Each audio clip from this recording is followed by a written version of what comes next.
Welcome to this Explainer Companion for episode 226 of the 5-Minute Debate. In the main show, two scholars go head-to-head on a pressing theological issue, and today's topic is an absolute heavyweight: the origin and role of Satan in biblical theology. So let's dive right in and explore the fascinating textual trail of one of the most debated figures in all of Scripture. We're going to look strictly at what the ancient texts say, peeling back centuries of tradition and pop culture pitchforks to look at the raw data. Here's the exact prompt we're tackling today. Is Satan a product of gradual theological developments, or is he consistently portrayed as God's ultimate adversary from the beginning? This is the actual question from episode 226, and we're going to act as theological detectives to map out the evidence. It's a question that trips up a lot of people, mostly because we tend to read our modern understanding backward into ancient texts. To really figure this out, we have to trace the vocabulary and the theology across thousands of years of writing. Act 1. The Great Satan Debate. To answer this, we've got to look closely at the ancient texts and separate our modern assumptions from what the original Hebrew actually says. And hey, we aren't just guessing here. We're drawing directly from deep, peer-reviewed academic scholarship, like the research produced by scholars at Liberty University, to objectively map out this textual data. That means no modern English dictionaries. Instead, we're looking closely at the original Hebrew grammar, the ancient Near Eastern context, and Second Temple Jewish literature to see how these ideas developed over time. It's like doing ancient detective work. Act 2. The Old Testament Satan. Let's start with a massive, myth-busting linguistic shock that honestly surprises almost everyone. Get ready for this. The rebel of Eden is never actually called Satan in the Hebrew Bible. I know, right? Wild. The word Satan literally doesn't function as a proper name in the Old Testament.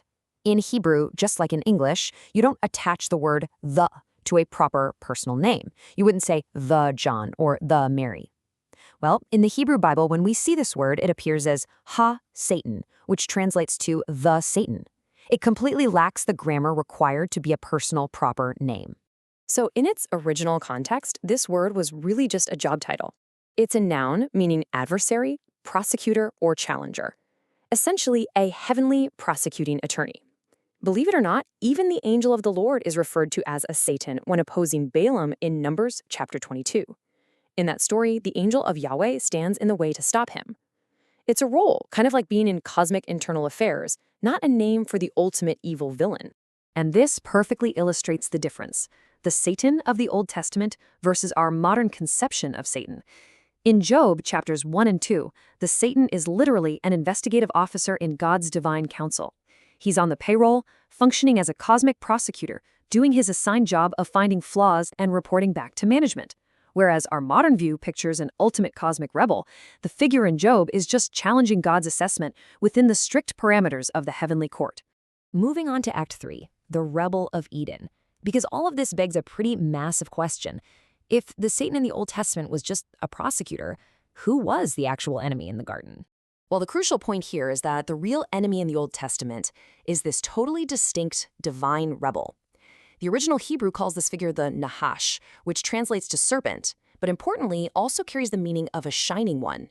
This wasn't just a literal talking garden snake. This was a divine angelic being. He was a throne guardian who wanted to be like the Most High. And because of that cosmic rebellion, he was cast down to the underworld, or Sheol. So, throughout the Hebrew Bible, we basically have two distinct threads running parallel to each other.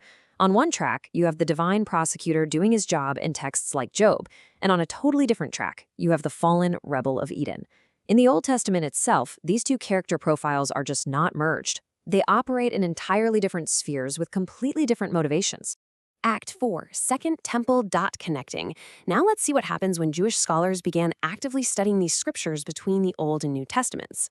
Looking at the timeline of how this adversary evolved, ancient Jewish readers essentially acted like detectives. Around 1000 BCE, the Hebrew Bible was written with those distinct threads we just talked about.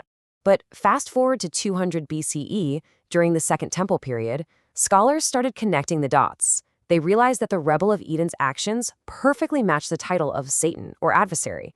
Then, by 50 CE, we get the New Testament synthesis, which gives us a fully merged theology.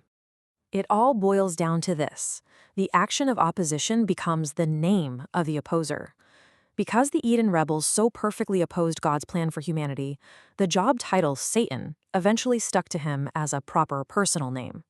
If the rebel's entire character profile is based on deceiving the world, then naming him, the opposer, Satan, is an absolutely perfect fit.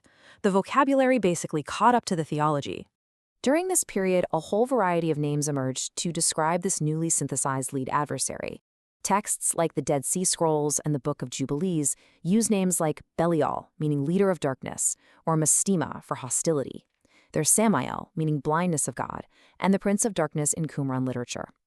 This proves these ancient thinkers were really trying to put a face and a name to the ultimate enemy who had rebelled in the garden. Which brings us to Act 5, the New Testament synthesis. This is the climax of our textual timeline, where the New Testament writers operate fully within this converged framework. Just listen to how John writes in Revelation 12:9, "And the great dragon was thrown down, that ancient serpent, who is called the devil and Satan, the deceiver of the whole world." Wow, this powerful verse perfectly links all those historical threads together. The ancient Eden serpent, the devil, and Satan are officially merged into the exact same cosmic entity. So, tying it all back together, grammar evolved, but the theology remained consistent. Depending on whether you look strictly at early Hebrew grammar or the overarching narrative theology, both sides of the origin debate are actually right. The grammar of the word Satan definitely underwent a gradual theological development, moving from a job title to a proper name. However, the theology of the Eden rebel was consistently portrayed as the ultimate adversary right from the very get-go in Genesis. So, back to our core question. Is Satan a product of gradual theological development, or is he consistently portrayed as God's ultimate adversary from the beginning? Having seen the textual evidence of the vocabulary's evolution right alongside the Eden rebels' consistent animosity, which side of the debate do you think holds the most weight? Are we defined by the titles we hold or by the actions we take? Think about that as you process this explainer, and definitely check out episode 226 of the 5-Minute Debate for the full scholarly head-to-head. Thanks so much for learning with me today.